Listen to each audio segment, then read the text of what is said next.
கூறப்பட்டபடி எங்கும் தீமைகள் நிறைத்திருப்பது மனித சமூகத்தின் செயல்பாடுகளாகவே எடுத்து வைக்கிறது.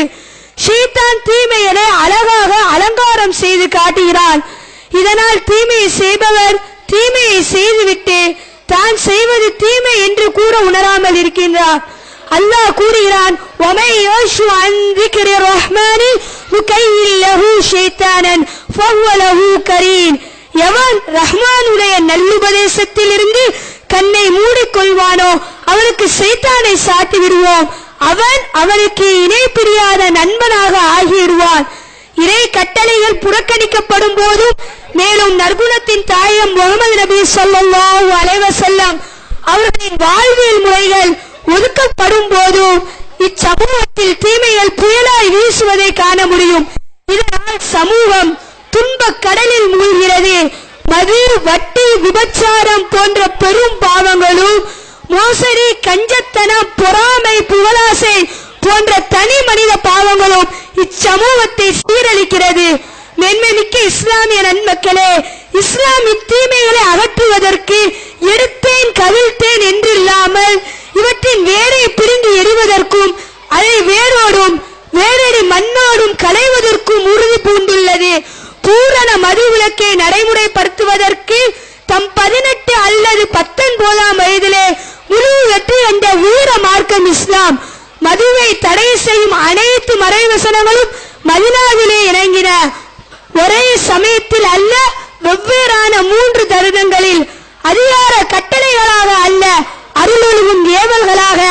சாராயம் மற்றும் சூதாட்டம் சமூக தீமை என்று ஆரம்பத்தில் சொல்லப்பட்டது. பிறகு மது தொழிலில் தடை செய்யப்பட்டது. பிறகு மது கண்டிப்புடன் தடை செய்யப்பட்டது. இறுதியாக ஒரு கேள்வி வாக்கியத்தோடு குர்ஆன் வசனம் இறங்கியது. குர்ஆனின் 5வது அத்தியாயம் 91வது வசனம் இப்படி கேட்கிறது, ஃபஹல் அன்தும் முன்தஹூன். ஆகவே அவற்றை விட்டு நீங்கள் விலகிக் கொள்வீர்களா என்று கேட்கப்பட்டது. உடனடியாக நாயக தோழர்கள் இன்தஹைனா யா ரப்பனா, இன்தஹைனா யா ரப்பனா, எங்கள் இறைவா இதோ நாங்கள் விலகிவிட்டோம், இதோ நாங்கள் விலகிவிட்டோம் என்று கனமும் தாமதிக்காமல் சூளுரைத்தார்கள். பூரண மதுவிலக்கு நடைமுறைப்படுத்தப்பட்டது. மதீனா நகரம் எங்கும் மது கொட்டப்பட்டது. இப்படிதான் விபச்சாரம், கொலை, கொள்ளை, சூது என எண்ணற்ற சமூக தீமைகள் துடைத்தெறியப்பட்டது. இஸ்லாமிய சமூகம் எழில் வாய்ந்த சமூகமாக வரலாறு நெளிவிலும் பளிச்சிட்டது. அந்தோ பரிதாபம், உலக சமூகங்களுக்கெல்லாம் முன்மாதிரியாக இருந்த முஸ்லிம் சமூகத்தின் இன்றைய நிலை என்ன? இசையை கேட்டு ரசிப்பதை எடுத்துக்கொள்வோம். நபி அவர்கள் தன் அழகிய வார்த்தைகளால் கூறினார்கள், இன்னமா புஇஸ்ஸு லௌகஸ்ஸிரல் மசாமிஸ். இசை கருவிகளை உடை தெரிப்பதற்காகவே நான் இவ்வுலகில் அனுப்பப்பட்டேன். நாம் தவிர்த்து கொள்கிறோமா? இன்று இசை இல்லாத வாழ்க்கையை நினைத்து கூட பார்க்க முடியாது. மொபைலில் இருந்து கம்ப்யூட்டர் வரை அனைத்தின் வழியாக இசையை கேட்டு ரசிப்பதை ஈமானிய கடமையாக அல்லவா நாம் நினைக்கிறோம். இசையை தொடர்ந்து கண்ணால் காணக்கூடாத காட்சியை தனியாகவும் குடும்பத்தோடும் சேர்த்து பார்த்துவிட்டு இஸ்லாமிய உணர்வுடன் எப்படி வாழ முடியும்? ஐஷா ரலியல்லாஹு அன்ஹா அவர்களை பற்றி நபி அவர்கள் கூறினார்கள், ஐஷாவே, சிறு சிறு பாவங்களை விட்டு கூட நீ தவிர்த்துக்கொள். திண்ணமாக அவற்றை குறித்து மறுமையில் விசாரிக்கப்படும். சிறு சிறு பாவங்களுக்கு இப்படி என்றால் பெரும் பாவங்களை பற்றி என்ன சொல்ல முடியும்? நாம் செய்கின்ற பாவத்தின் பாதிப்புகள் இச்சமூகத்தை கட்டாயம் பாதிக்கும் என்பதை நபிமொழி தெளிவாக விளக்கியது. நபி ஸல்லல்லாஹு அலைஹி வஸல்லம் அவர்கள் கூறினார்கள், ஹஜ்ரத் அப்துல்லா இப்னு அப்பாஸ் ரலியல்லாஹு அன்ஹு அவர்கள் அறிவிக்கிறார்கள், இந்த சமூகத்தில் மோசடி செய்யும் பழக்கம் அதிகமாகிறதோ அந்த சமூகத்தின் மத்தியில் எதிரிகளின் அச்சத்தையும் திகிலையும் அல்லாஹ் ஏற்படுத்துவார். எந்த சமூகம் விபச்சாரம் செய்வதில் அதிகமாகிறதோ அந்த சமூகம் அழிவு படுகொலில் வீழ்வது திண்ணம். எந்த சமூகம் அளவிலும் நிறுவையிலும் மோசடி செய்யும் கெட்ட குணம் அதிகமாகிறதோ அந்த சமூகம் இறை கொடையின் பாக்கியத்தை இழந்துவிடும். எந்த சமூகம் அநியாயமான தீர்ப்பை வழங்குகிறதோ அந்த சமூகத்தின் மீது பகைவர்கள் திணிக்கப்பட்டே தீர்வார்கள். என்ன சமூகம் உடன்படியை முடிக்க செயல்படுகிறதோ அந்த சமூகத்தில் இரத்த சிதறல்களும் கொலைகளும் அவசியம் ஏற்பட்டே தீரும். மேன்மை மிக்க இஸ்லாமிய நன்மக்களே, தீமைகளை விட்டு தவிர்ந்து கொள்வதும் தீமைகளை கைகளாலும் நாவாலும் தற்பது ஒரு மூமினின் தலையாய கடமையாகும். முழு உலகத்தையும் நன்மையில் பால் அழைப்பது ஒரு மூமினின் உயர்ந்த பணியாகும். அல்லாஹ் கூறுகிறான், வல் தகும் மின்கும் உம்மத்துன் யதுஊன இலல் கைரி யமுரூன பில் மஅரூஃபி யன்ஹவுன அனில் முன்கர் உலைக ஹுமுல் முஃப்லிஹூன். மூமின்களே, உங்களில் ஒரு குழுவினர் மனிதர்களை நன்மையின் பால் அழைத்து நலவானவற்றை ஏவியும் தீயவற்றை விட்டு தவிர்த்து கொள்வராக இருக்கட்டும். நிச்சயமாக அவர்களே வெற்றியாளர்கள். தீமைகளில் உளவு படைப்போம், தீனுக்கே உயிர் கொடுப்போம் என்று கூறி வாய்ப்பளித்தமைக்கு நன்றி கூறி என் உரையை நிறைவு செய்கிறேன். வாஹிர தவானா அல்ஹம்துலில்லாஹி ரப்பில் ஆலமீன். அஸ்ஸலாமு அலைக்கும் வரஹ்மத்துல்லாஹ்.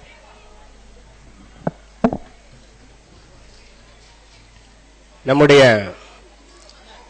மரியாதைக்குரிய இந்த விழாவின் சிறப்பு பேச்சாளராக வருகை தந்துள்ள, நமக்கெல்லாம் நன்கு அறிமுகமாகியுள்ள பி. ஹாஜா மொயினுத்தீன் ஹதரத் கிபிலா அவர்கள் இந்த நிகழ்ச்சியை துவக்குகின்ற பொழுது, இங்கே நம்முடைய ஜியாவுதீன் அமீர் சாப் அவர்கள் இல்லையா, அவர்கள் சற்று நேரம் பேச மாட்டார்களா என்று என்னிடத்திலே கேட்டார்கள். அவர்கள் இல்லை. அவர்களுக்கு பதிலாக அவர்களது மகள் வழி பேரன் இந்த சிராஜு முனீர் மதரசாவில் ஹிப்ஸு ஓதி கொண்டிருக்கக்கூடிய முகமது சுபைர் அவர்கள் இப்பொழுது உரையாற்றினார்கள் என்பதை ஹதரத் அவர்களுக்கும் மற்றவர்களுக்கும் மிக பணிவோடு இங்கே நான் தெரிவித்துக் கொண்டு, இந்த மாணவருடைய கல்வி ஞானத்தை அல்லாஹ் இன்னும் வளமாக்க தாங்கள் எல்லாம் துஆ செய்ய வேண்டும் என கேட்டுக்கொள்கின்றேன்.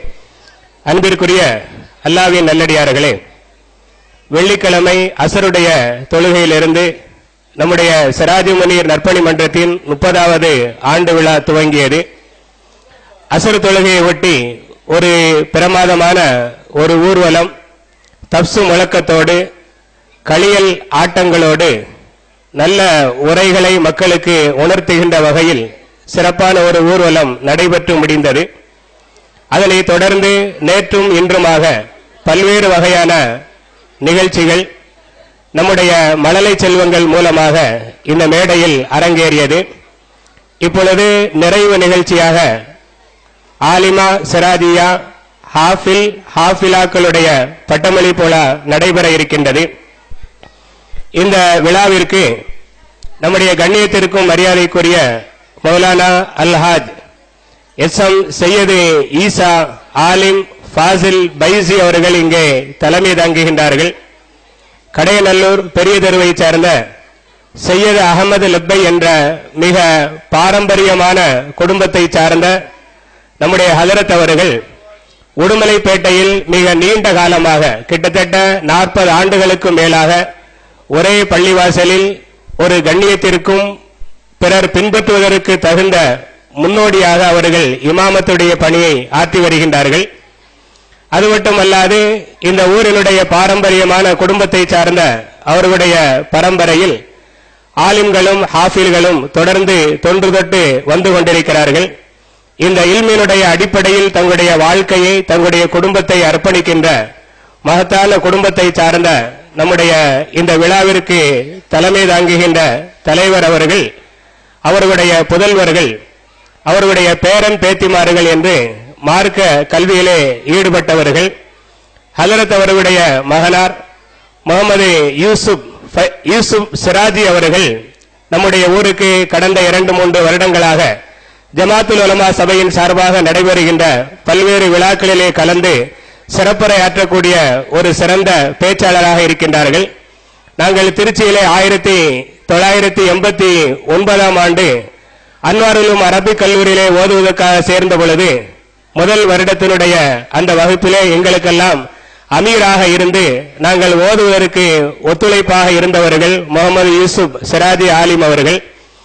அதோடு மட்டுமல்லாமல் ஃபைசுல் அன்வார் அரபிக் கல்லூரியுடைய இந்த மதரசாவிலே ஹதரத் அவர்களுடைய 2வது மகனார் மௌலவி ஹாஃபில் அஷ்ரஃப் அலி காஷிஃபி ஃபாசில் மலாஹிர் அவர்கள் ஆலிமாக உஸ்தாதாக பணியாற்றி கொண்டிருக்கிறார்கள். அஷ்ரஃப் அலி ஆலிம் அவர்கள் நம்முடைய சிராஜு முனீர் மதரசாவிலும் ஹிஃபிலு மற்றும் தஜிவுது உஸ்தாதாக அவர்கள் பணியாற்றி கொண்டிருக்கிறார்கள். அது மட்டுமல்லாமல் இப்பொழுது இந்த பட்டமளிப்பு விழாவிலே 4 ஹாஃபில்கள் பட்டம் பெற இருக்கின்றார்கள். அத்துடன் ஒரு ஹாஃபிலா பட்டம் பெற இருக்கிறார்கள்.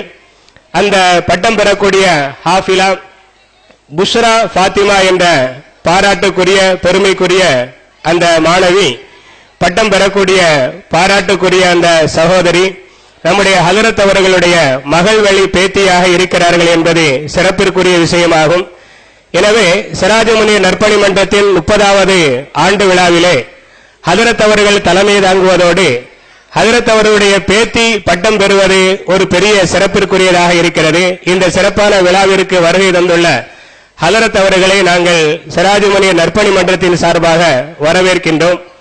மேலும் இந்த விழாவிலே சனது வழங்கி மாணவர்களுக்காக மாணவிகளுக்காக துவா செய்ய இருக்கின்ற நம்முடைய மரியாதைக்குரிய தாஜுல் உலூம் அரபி மதரசாவுடைய ஸ்தாபகர், நமக்கெல்லாம் ஒரு சிறந்த முன்மாதிரியாக திகழக்கூடிய மௌலானா அல்ஹாஜ் இஎம் முகமது அலி பாக்கவி ஹலரத் கிபிலா அவர்களே, நாடறிந்த நாவலராக உலகம் முழுவதிலும் இந்த தீன் மார்க்கத்தின் வழிமுறைகளை தன்னுடைய சொல்லாற்றல் மூலமாக கொண்டு சேர்த்து கொண்டிருக்கக்கூடிய நம்முடைய மதிப்பிற்கும் கண்ணியத்திற்கும் உரிய மேலப்பாளையம் உதுமானிய அரபிக் கல்லூரியினுடைய பேராசிரியர், திருநெல்வேலி மாவட்ட ஜமாத்துல் உலமாவினுடைய கண்ணியத்திற்குரிய தலைவர் மௌலானா அல்ஹாஜ் அல் ஹாஃபில் பி ஹாஜா மைனுத்தீன் ஆலிம் பாக்கவி ஹஜரத் கிபிலா அவர்களே, அலியா அரபிக் கல்லூரியினுடைய மேலப்பாளையம் அலியா அரபிக் கல்லூரியினுடைய பேராசிரியராக பணியாற்றக்கூடிய கண்ணியத்திற்கும் மரியாதைக்கும் உரிய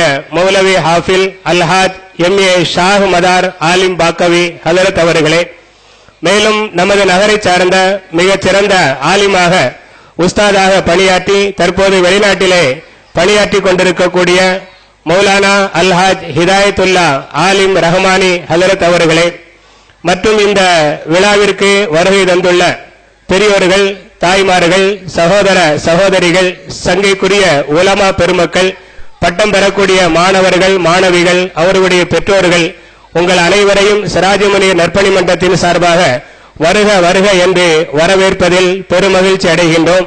அடுத்ததாக நம்முடைய மௌலானா அல்ஹாஜ் ஹிதாயத்துல்லா ஆலிம் ரஹமானி ஹஜரத் அவர்கள் ஒரு சில நிமிடங்கள் இப்பொழுது வாழ்த்துரை வழங்குவார்கள்.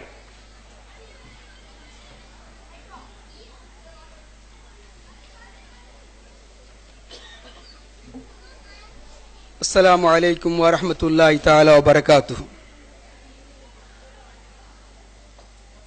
அல்ஹம்துலில்லாஹி ஹம்தன் கஸீரன் தய்யிபன் முபாரக்கன் ஃபீ கமா யுஹிப்பு ரப்புனா வ யர்லா வ அஷ்ஹது அன் லா இலாஹ இல்லல்லாஹு வஹ்தஹு லா ஷரீக லஹு வ அஷ்ஹது அன்ன முஹம்மதன் அப்துஹு வ ரசூலுஹு அல்லதீ பல்லக الرسالة وأدى الأمانة ونصح الأمة وجاهد في سبيل الله حق جهاده حتى يأتيه اليقين وتركنا في محجة البيضاء نهارها ليالها كنهارها لا يزيغ عنها إلا هالك.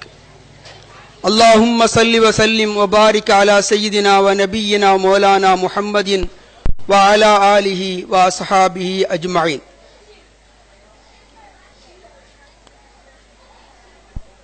அல்லாஹ்வின் மிக பெரும் கிருபையால் இந்த முப்பெரும் விழாவுக்கு தலைமையேற்றிருக்கும் மரியாதைக்குரிய ஹசரத் ஈசா ஹசரத் அவர்களே, மரியாதைக்குரிய என்னுடைய ஆசிரியர் தந்தை